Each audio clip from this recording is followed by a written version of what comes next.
beeralayda deegaanka huluuq ee degmada Arabsiyo ayaa sameeyay isku soo bax ballaaran oo ay kaga soo horjeedaan shirkad ganacsi oo farabaas ku haysa miista dooxa si ay biyaha ka helaan dadweynahani oo dooxa weyn ee huluuqeed isugu soo baxay oo la hadlay warbaahinta ayaa ku eedeeyay balasaabka gobolka Gabiley in uu dabada ka riixayo isla markaasina uu laaluush ka qaatay shirkadani xaalufinaysa dooxa huluuqeed dadweynihii halkaasi ka hadlayna waxa hadaladoodii ka mid ahaa waxaan leenahay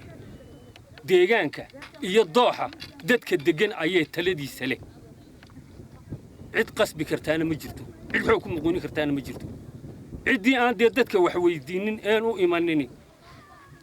lama aftuubi karo dadka waxa weeyaan hadaba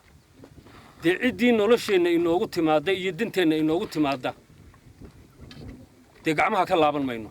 waajibkeena ayaynu ka maraynaa inaguna deegaanka xaalufintiisa ayaanu maanta ka cabanaynaa aanu ka hadlaynaa waxa weeyaan deegaanka in la xaalufiyo maaha dhirtii baa la dhameeyay dhagaxii baa la dhameeyay daaqii baa la dhameeyay maanta ciidii baa loo soo dhigtay ciidan aabayaasha way ka celin jireen aan waxaan xasuusanahay 1950gii aabahay isagoo ay ingiriiskii u diidana yiraahdeen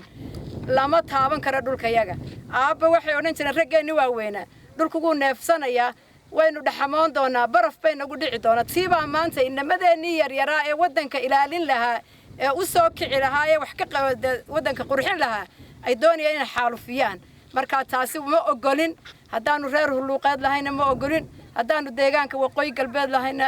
annahayna ma ogolin waxa weeye dooxani wuxuu koriyay awowgayo aabahayo iyo aabihiisii wax maanta inta sheewl la keeno ayar hargeysa laga ganacsado in yaroo shalay yimid ma aha hadalka lagama wada taga ee barasaabka wadada sharciga sifaha aanu u maray waxaanu u geynay warqado aanu garaacnay annagoo gudidii iyo deegaanka gudidii sare iyo tii hoosaba ah waxaanu geynay xogeyntiisaanu u geynay waanu guddoonsinay xogeynta taliyihii qaybta saldhigga gobolka Gabiley baanu u geynay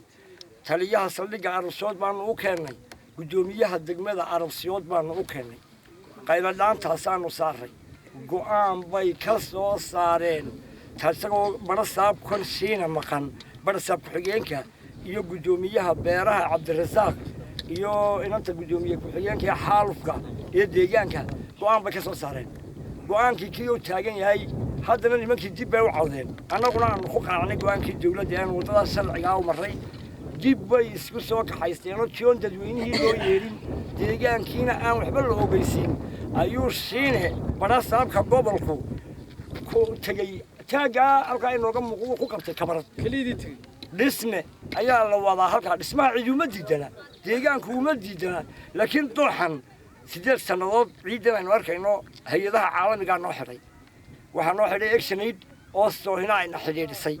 3 kaalmood baa noo xiran ciidan tacab badan baa naga galay waxaan dhalinyar iyo waayeel iyo abiye ki qarniga horeba way ku dhasheen ciidan cunaa waxaanu taliyaha u sheegaynaa ama barasaabka ama madaxweynaha dadka ay qusaysa ama wasaaradda beeraha waxaanu u sheegaynaa intay goor tahay aan dadka inamada yadii nala soo degay deegaanka iyaga walaalaha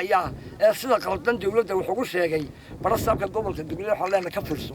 maaha markii ugu horeysay ee xukuumadda madaxweyne Siilaayo lagu eedeeyo inay lugta kula jirto xaalufin deegaan waa Saciid Xuseen Yuusuf Kalsan TV Hargeysa.